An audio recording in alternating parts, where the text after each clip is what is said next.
Now, I know for me with anger, like I was thinking, what are my main tools? One is I want to be really loud, and the other one is I want to be really judgmental.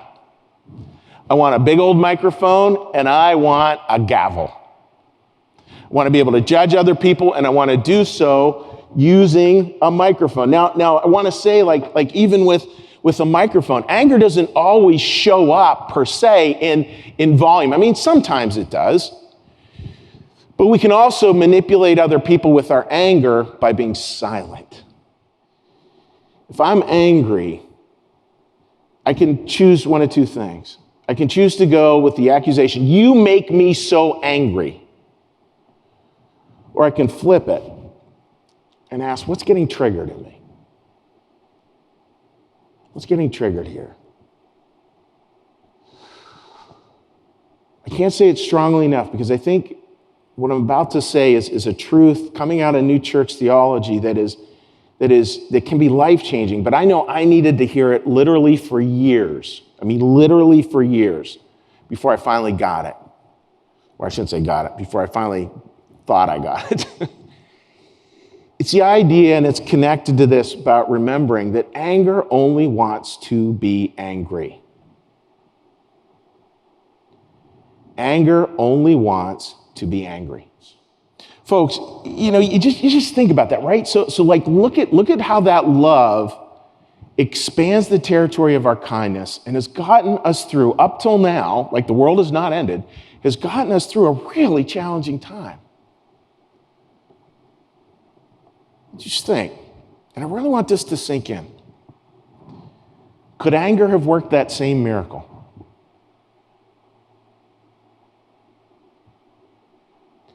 I don't think so. I don't think anyone would write, I was so angry and that has served me really well the last year. It just doesn't. The belief that it does, a pleasure of insanity. This idea of anger and community is so closely tied that as we were talking about it on our Zoom meeting preparing for this service, one of our friends, one of our fellow congregants said this line, which I thought was really good. Community is the result of leaving your anger behind. Community is the result of leaving your anger behind. So it's fascinating, again, from a Christian perspective. There's always this idea of get rid of the bad stuff because the good stuff is the default. I want to say that again. Get rid of the bad stuff because the good stuff is the default. If we get rid of anger, we very easily slide into community.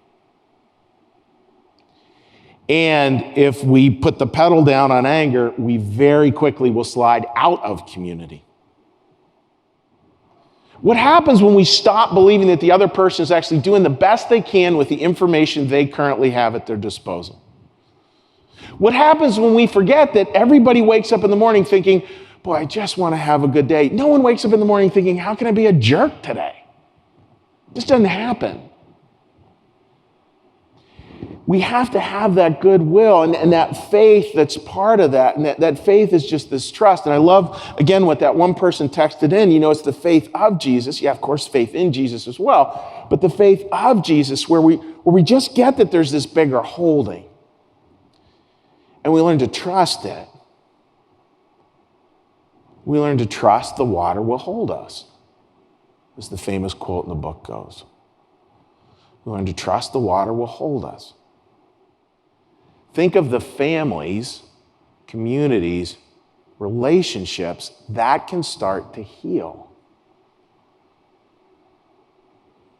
Now, it isn't, of course, saying that there aren't times to leave relationships or leave communities or do this or do that or the other thing, but we can still even do it if we are called to leave. We can even do that from goodwill and faith. Because if we do it from goodwill and faith, please listen carefully. We're doing it from love. We're moving away from anger to community. We're moving away from anger, away from that picture on the left, to a community on the right. Friends, that's our task. And that's our assignment. And ready for this? It's a good assignment. It really is. Like, we're being called to be the better angels of our nature. We're being called to practice this goodwill. We're being called to move away from anger back into this beautiful community. And it's a community that is so blessed.